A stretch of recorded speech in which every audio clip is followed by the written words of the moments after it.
안녕하세요. 응파 채널입니다. 지난 5월 23일 월드 프리미어로 공개되며 뜨거운 관심을 받았던 EV3. 전기차 대중화를 선언하며 저렴한 가격대로 출시되지 않을까 많은 이들이 기대했었죠. 화제의 중심인 그 EV3의 가격이 드디어 공개되었습니다. 트림별 가격과 보조금을 적용한 실구매가부터 동급 차량들과의 가격 비교까지 상세하게 알려드릴 테니 끝까지 시청해주세요.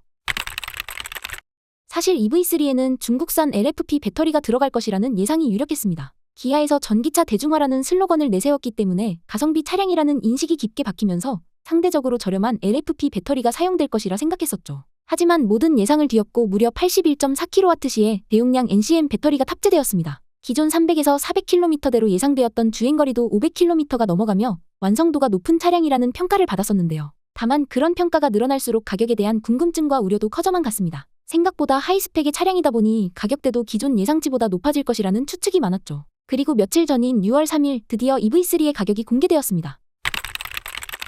가장 낮은 등급인 에어 스탠다드 4,208만원으로 시작해 에어 롱레인지 4,650만원, 어스 스탠다드 4,571만원, 어스 롱레인지 5,013만원, GT라인 스탠다드 4,666만원, GT라인 롱레인지 5,108만원으로 구성되었는데요. 가격이 높아질 거라는 우려가 적중하며 차량의 레벨에 비해 저렴하다고는 볼 수 없는 수준으로 책정되었습니다. 전기차의 대중화를 외치기에는 여전히 부담스러운 가격이죠. 하지만 다행히도 이 가격은 아직 세제 혜택이 적용되지 않은 가격입니다. 개별 소비세와 교육세 등을 합한 친환경차 세제 혜택이 적용되면 에어 스탠다드 3,995만원, 에어 롱레인지가 4,415만원으로 예상되네요. 여기에 전기차 보조금까지 적용시키면 가격이 더 나아지겠죠. 자, 그럼 여러분들이 가장 궁금해하실 보조금을 적용한 실제 구매가에 대해서 알아보겠습니다.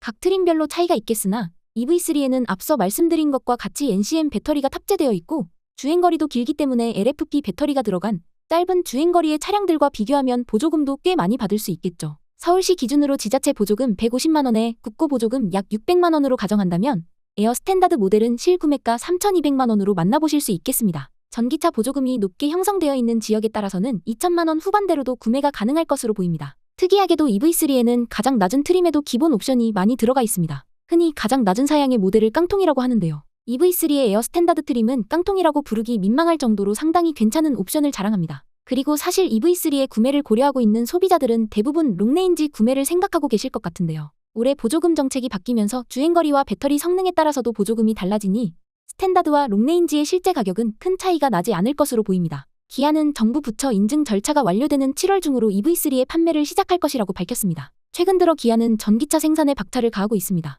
EV6 페이스리프트 모델도 사전 예약 후 6월 중 출시를 앞두고 있는데요. 특히 이번 페이스리프트로 많은 부분이 업그레이드되었고 전체적인 완성도가 높아졌음에도 동결된 가격으로 소비자들을 감동시켰습니다. 페이스리프트된 EV6는 5,540만원부터 시작으로 보조금이 적용된다면 서울시 기준 약 4,715만원으로 만나볼 수 있겠는데요. EV3와 비교하면 약 1,000만원 정도 차이가 납니다. 기아 EV 시리즈의 차급을 생각하면 EV9, EV6, EV3 순으로 가격을 매겼다고 볼 수 있겠습니다.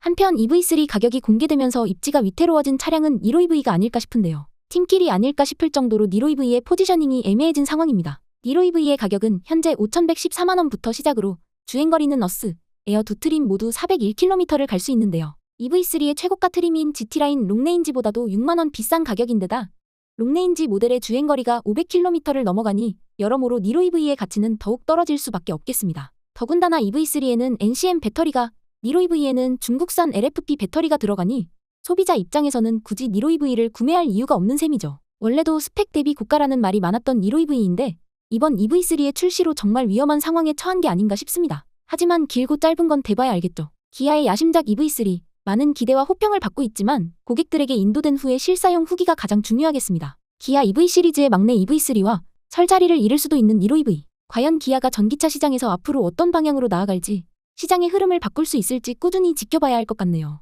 다가오는 여름에는 EV3의 실물과 함께 실사용 후기도 전해드릴 테니 구독과 좋아요 잊지 마세요.